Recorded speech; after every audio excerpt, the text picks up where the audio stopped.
presidential, deliberate unalivings that no one talks about. Subscribe.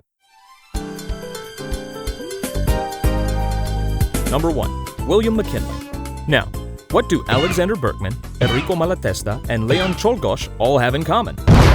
It's that I had no idea who they were 15 minutes ago, but apparently they're massive deals in the extremely exclusive anarchist book club. What's an anarchist? Glad you asked. An anarchist is someone who subscribes to anarchism, which is a political philosophy that basically says, what if we just, vibed? No government, no rulers, just an unspoken agreement that everyone promises to be chill, which, as we all know, has never gone wrong in human history, ever.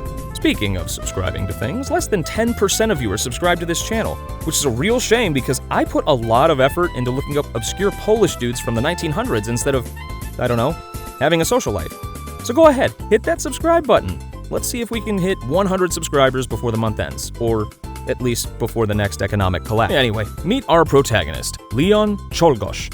Czolgosz was born in Alpena, Michigan in 1873 to Paul Czolgosz and Mary Nowak. His mom died when he was 10, just weeks after giving birth to his sister Victoria, because being alive in the 1800s was basically playing life on hardcore mode. By 17, Leon moved to Cleveland, got a job at a rolling mill, and in his spare time started binge reading anarchist literature. His favorite writer?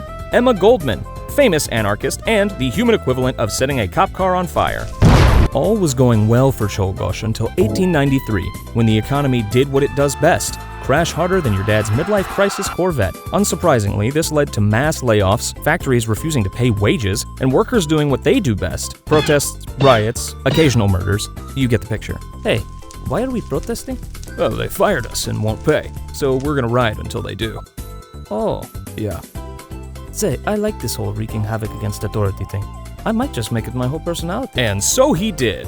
Leon joined some anarchist clubs like the Knights of the Golden Eagle, which sounds less like a political movement and more like a Dungeons & Dragons faction. As time went on, Leon made a groundbreaking discovery. The rich were screwing over the poor. Shocking. He thought something had to be done, but he didn't exactly know what.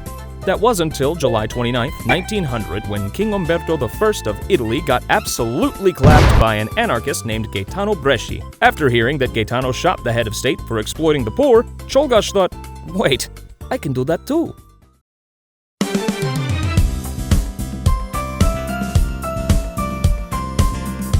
So, on September 6, 1901, President William McKinley was attending an exposition where people were showing off their latest inventions. Things like toasters, electricity, and whatever else passed for cutting-edge wizardry back then.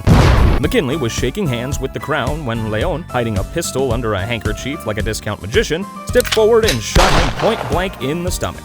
The bodyguards finally snapped out of their NPC mode and immediately started beating the absolute dog shit out of Czolgosz, at which point McKinley, a true gentleman, literally told them to chill. Unfortunately for him, being polite didn't cure bullet wounds, and he died a week later from complications. Czolgosz was sentenced to death by electric chair, and his last words were, "I killed the president because he was the enemy of the good people." Inspiring.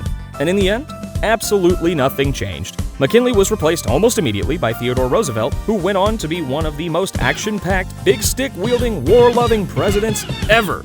If anything, Leon kind of speed-ran America into the Teddy Roosevelt era, so congrats, buddy. You played yourself. Number 2. Hara Takashi.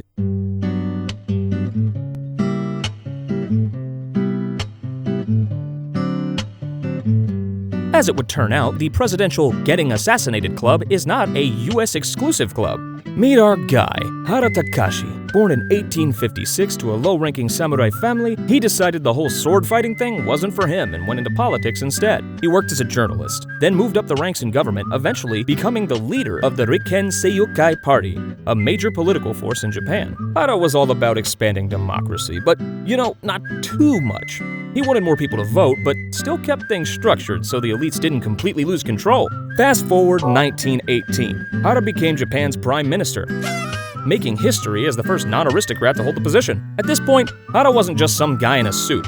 He was a political mastermind, not relying on the military or aristocrats for support. Instead, he built his own little political empire by appointing his buddies to key government spots and making nice with local leaders. In other words, dude was shady, but he was good at it. I mean, if you're not making a few backroom deals, are you even in politics? But this move didn't sit well with the traditional elite, who saw him as a major threat to their power. No one likes a dude who isn't playing by the old rules. But of course, it wasn't all sunshine and cherry blossoms. Hada's time in office was full of the same chaos you'd expect in any major political change. Labor strikes, rice riots, and general political unrest. Basically a nightmare for anyone trying to get anything done. Japan had come out victorious from World War I, but the country was dealing with economic instability. People were pissed, and they wanted someone to blame. The military, who never missed a chance to throw a tantrum about not having enough power, didn't appreciate Hada's attempts to cut them out of decision-making. Ultranationalists? They thought Hada was too soft. He wasn't just trying to win votes, he was out here trying to get along with everybody. And that didn't sit right with the hardcore kill 'em all crowd. Then came November 4th, 1921. Hada was at Tokyo Station minding his business when a young right-wing extremist named Nakaoka Konichi walked up and stabbed him. Why? Because Nakaoka thought Hada was ruining Japan by allowing commoners too much influence. Classic extremist logic. Hada bled out pretty quickly, and just like that, Japan's political landscape went from slightly messed up to full-on disaster.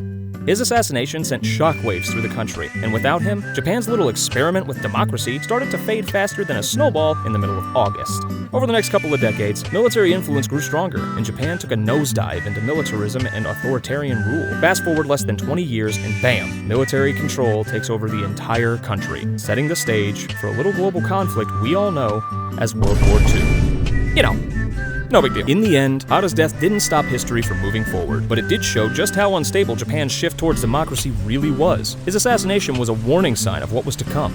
A period where democracy took a backseat to nationalism and war. Moral of the story? If you're trying to change the system, watch your back. Especially at train stations. And hey, don't forget to subscribe. See ya.